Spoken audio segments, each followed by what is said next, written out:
bidiyon Facebook kai download din shi direct ya dawo kan wayanka kuma ka gansa.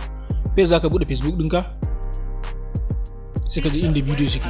Yanzu misali kamar wannan bidiyon da yake kallon sa, ko wani bidiyo idan ka zo kan Facebook, ko wani bidiyo ne inda ka zo kan Facebook yana da wannan digo uku a gefen sa, wannan digo uku.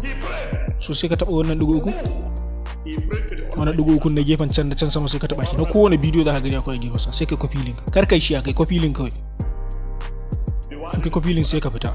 Sai ka je kan wani application da ake kira Bitmate. In baka da shi sai ka je kan Play Store din ka download din sa ko kuma a tura maka. Kana bude Bitmate haka sai ka taba can wajen search or enter URL. Idan har Bitmate ɗinka updated ce zai nuna maka gashi nan kawai, zai directing ɗinka inda zai kai ka bidiyon ka na Facebook din. Sai kai go.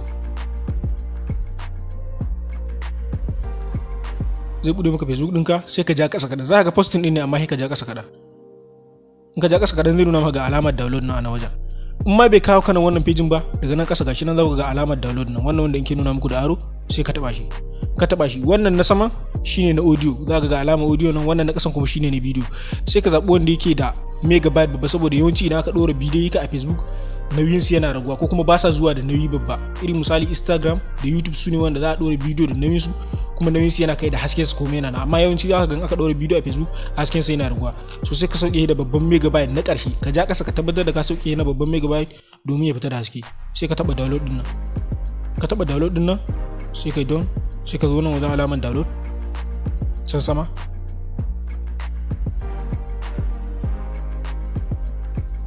Gashi nan za ku ga bidiyon yana download.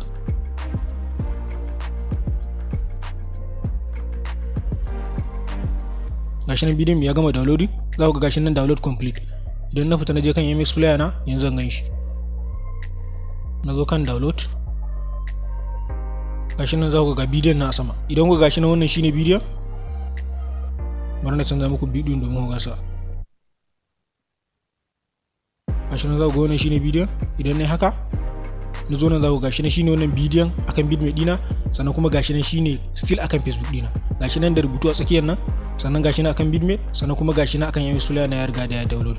So wannan shine inda zaka saukar da bidiyon ka daga Facebook zuwa kan file manager kuma ya sauka gwangwangwan kaga. So kar ku manta ku yi mana subscribe idan har kun karu da wannan bidiyon, domin haɗuwar mu na gaba za mu kawo muku bidiyo mai abun mamaki da kuma wani abun da ba ku sani ba akan wannan channel namu.